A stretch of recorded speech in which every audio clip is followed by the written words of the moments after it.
माखन जी, अशोक गहलोत जी, गोविंद सिंह दोतासरा जी, केसी वेणुगोपाल जी, सचिन पायलट जी, रघुवीर मीना जी, स्टेज पे वरिष्ठ नेता, कांग्रेस पार्टी के हमारे सब कार्यकर्ता, भाइयों बहनों, किसानों, मजदूरों, प्रेस के हमारे मित्रों, आप सबका आज मैं दिल से स्वागत करता हूं।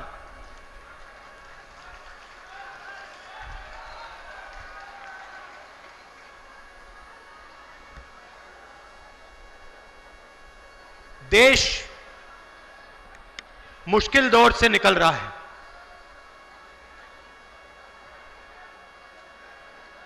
कोरोना ने देश में लाखों लोगों को दुख दिया।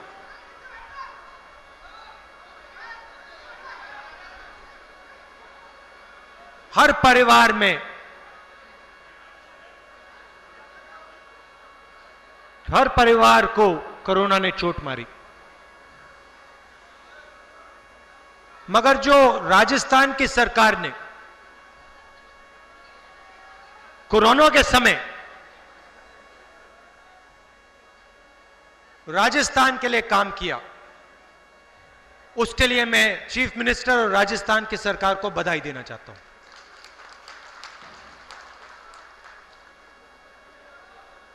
मगर आज मैं यहां कृषि के मुद्दे पे बात करने आया हूं। कोरोना के समय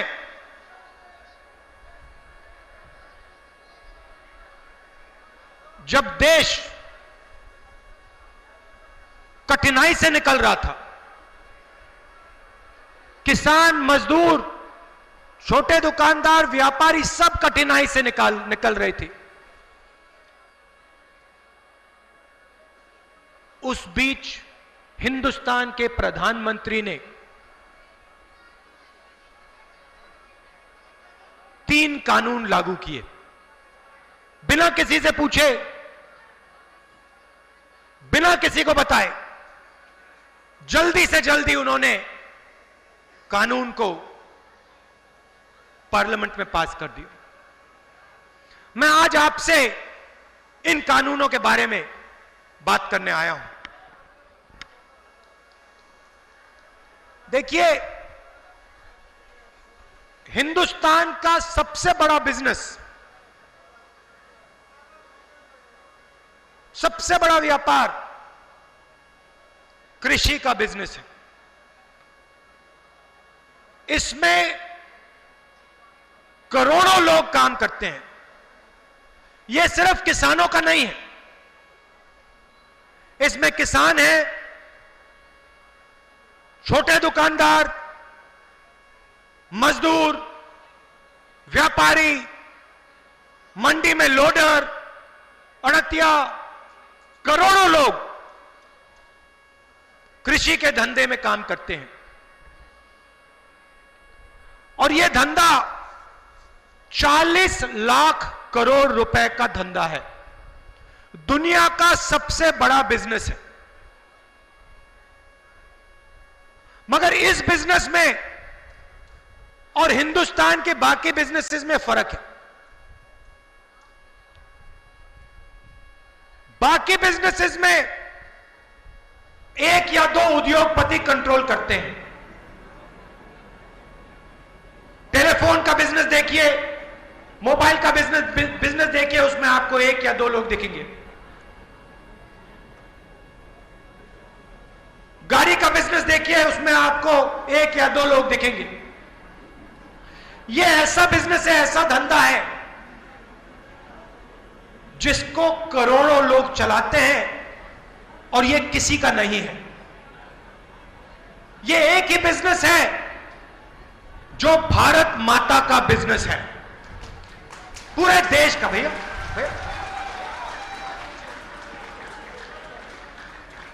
यह भारत माता का बिजनेस है और इसमें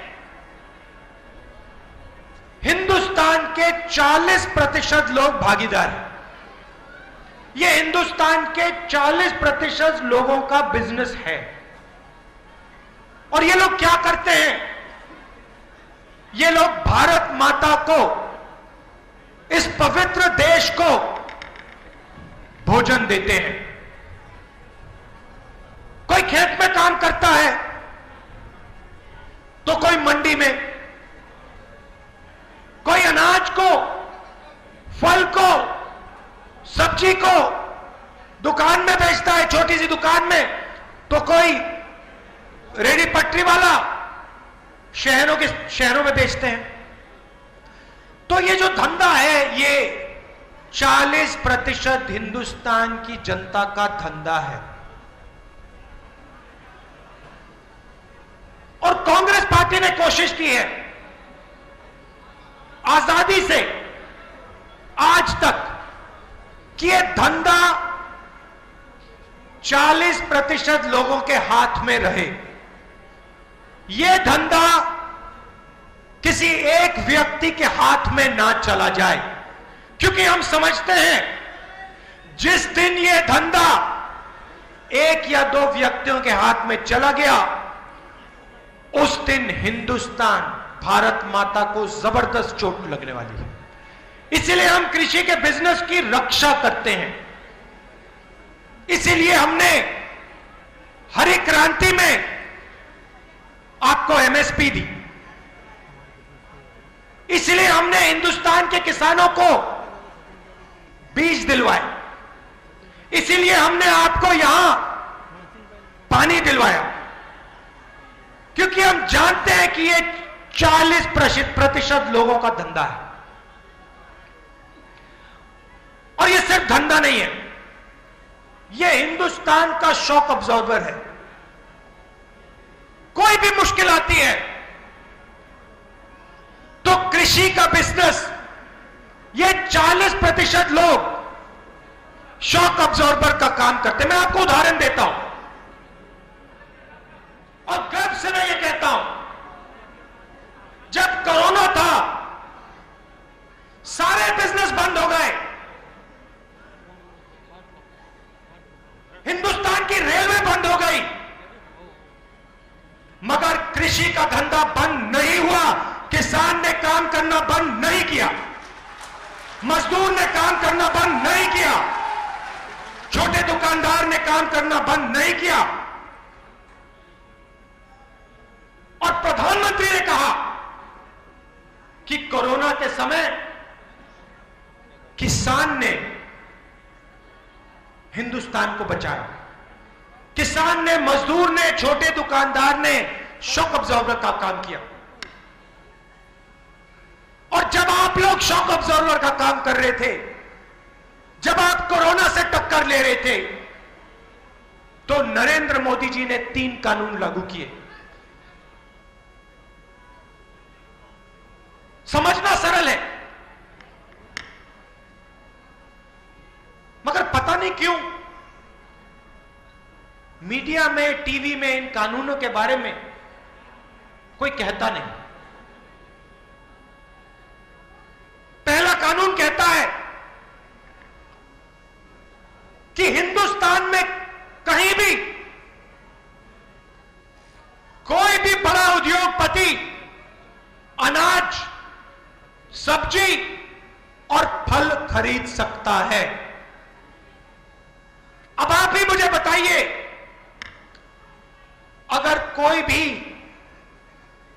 कहीं भी कितनी भी खरीद कर सकता है, तो फिर इस मंडी की क्या जरूरत?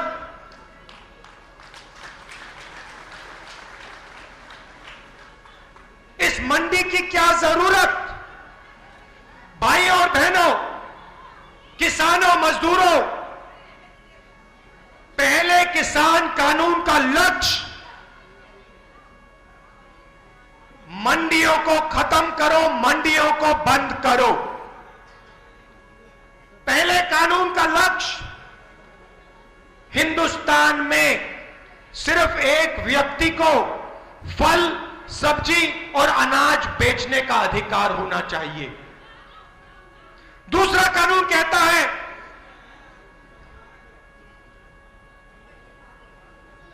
जितना भी अनाज, जितना भी फल, जितनी भी सब्जी हिंदुस्तान के सबसे बड़े उद्योगपतियों को स्टोरेज में डालना हो वो डाल सकते हैं। जितने भी समय वो अपने गोडाउन में अनाज, सब्जी, फल रखना चाहे वो रख सकते हैं।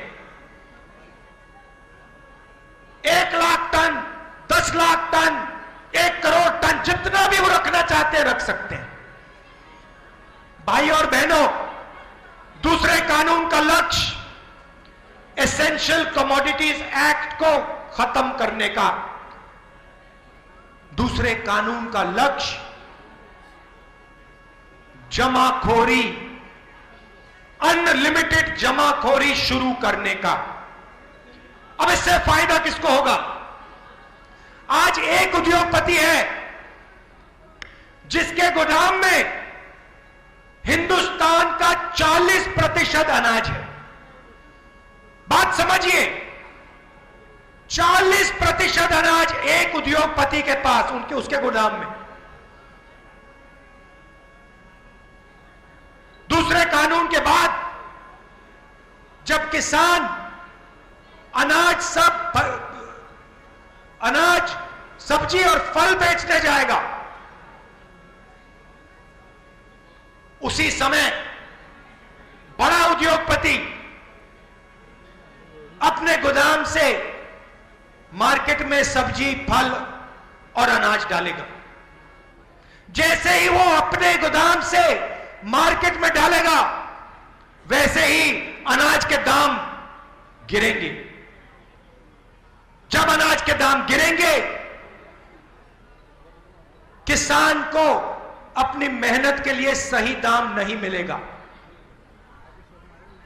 और जब वही किसान कंज्यूमर बन के दुकान में अपना ही अनाज खरीदने जाएगा, अपनी ही सब्जी, अपना ही फल खरीदने जाएगा, तो उद्योगपति मार्केट से अनाज, फल, सब्जी अपने गोदाम में लेगा और किसान को महंगा अनाज, महंगा फल, महंगी सब्जी खरीदनी पड़ेगी। फायदा किसको होगा? किसान को नहीं, मजदूर को नहीं, मिडिल क्लास को नहीं, कंज्यूमर को नहीं, छोटे दुकानदार को नहीं, हिंदुस्तान के 2-3 अरबपतियों को। भाई और बहनों, बात समझ लीजिए, ये जो धंधा 40% लोगों का धंधा है,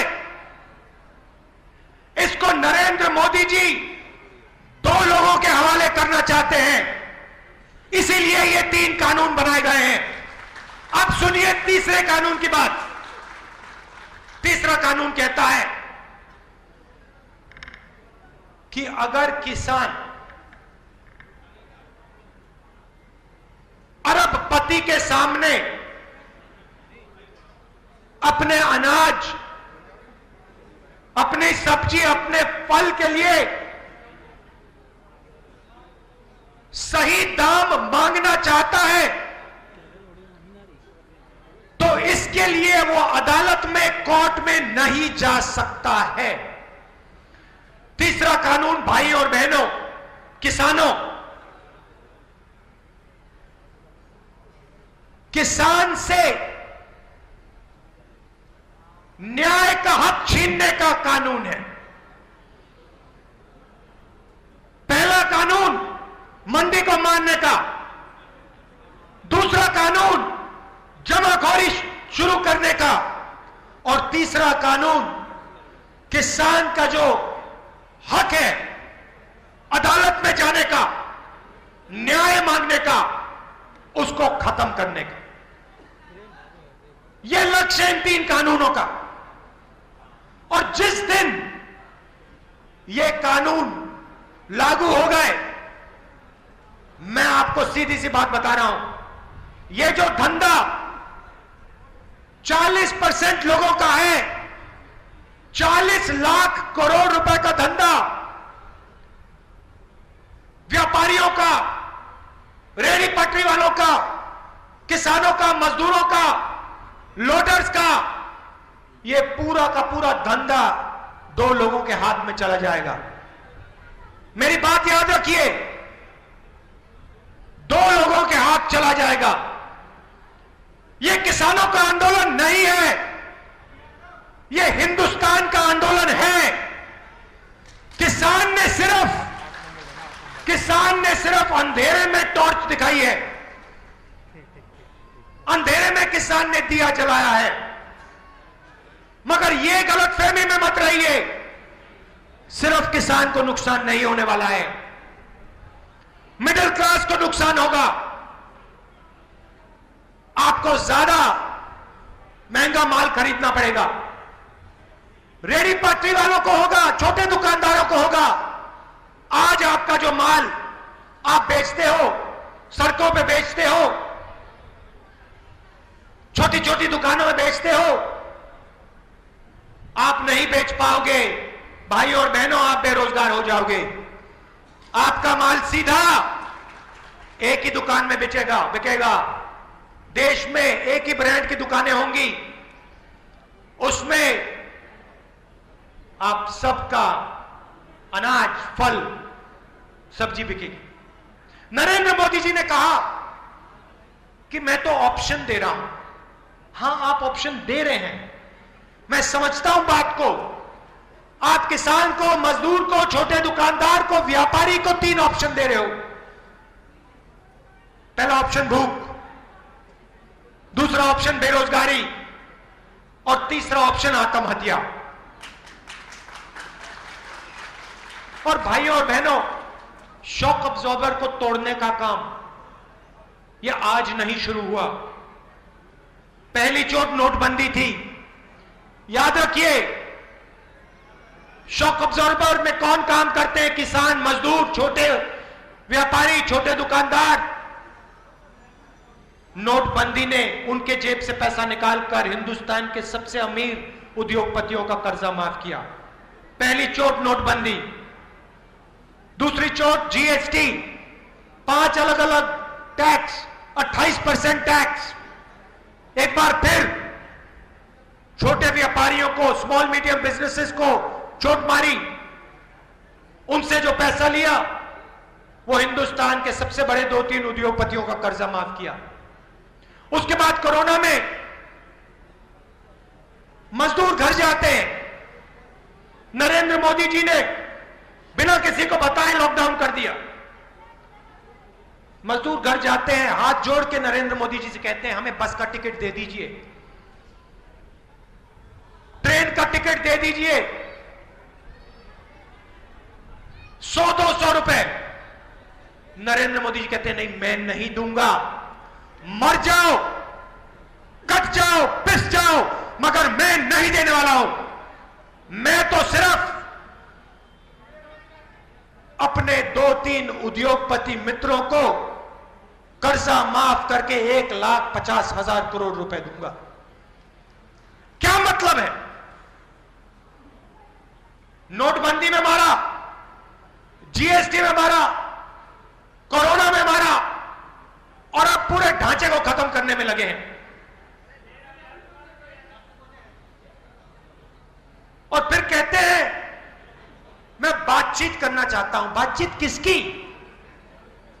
आप बातचीत करना चाहते हैं, कानून रद्द कीजिए और जाके जितनी आपने किसानों से बातचीत करनी है कर लीजिए।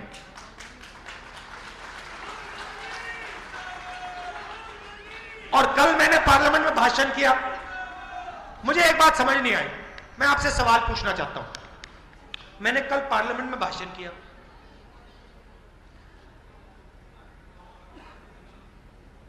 20-25 मिनट मैंने बोला, और मैंने एक चीज देखी कि लोकसभा में शहीद होता है तो उनका आदर किया जाता है, 2 मिनट मौन रखा जाता है। कोई एमपी मरते हैं, कोई नेता मरता है, पूरा का पूरा पार्लियामेंट 2 मिनट ऐसे शांत हो जाता है। सेना के लोग मरते हैं, शहीद होते हैं। अभी चाइना ने हमारे जवानों को शहीद किया, लोकसभा में हम 2 मिनट मौन रखे थे। तो मैंने देखा कि हिंदुस्तान के पार्लियामेंट ने वो 200 किसान जो शहीद हुए उनके लिए 2 मिनट मौन नहीं रखा। मैंने बात देखी तो कल अपने भाषण में मैंने कहा कि आप नहीं करना चाहते, मैं समझता हूं। भाषण के बाद मैं 2 मिनट मौन रखना चाहता हूं और मैं खड़ा हो गया और मैंने सब मेंबर ऑफ पार्लियामेंट से कहा कि देखिए, पार्टी की बात नहीं है, किसानों की बात है। हम सबको मिलकर 2 मिनट शांत खड़ा हो जाना चाहिए। मैंने ऑपोजिशन से भी कहा और बीजेपी के जो एमपी हैं उनसे भी कहा, क्योंकि ये हमारे किसान हैं, हमें भोजन देते हैं। और मैं दुख से कहता हूं, मैं खड़ा हुआ, ऑपोजिशन के लोग खड़े हुए, मगर बीजेपी का एक सांसद, एक मंत्री आधे मिनट के लिए भी खड़ा नहीं हुआ। शर्म की बात है, शर्म की बात है। क्या मैंने कोई गलती की? मैंने कोई गलती की? तो ये मैं आपसे कहना चाह रहा था। देखिए, ये आंदोलन फैलेगा, ये आंदोलन किसानों से शहरों में फैलेगा। इसीलिए मैं नरेंद्र मोदी जी से कह रहा हूं, उनको किसानों की बात सुन लेनी चाहिए। अंत में करना ही पड़ेगा। देखिए, हिंदुस्तान के किसान मजदूरों के सामने अंग्रेज नहीं टिक पाए। नरेंद्र मोदी कौन है?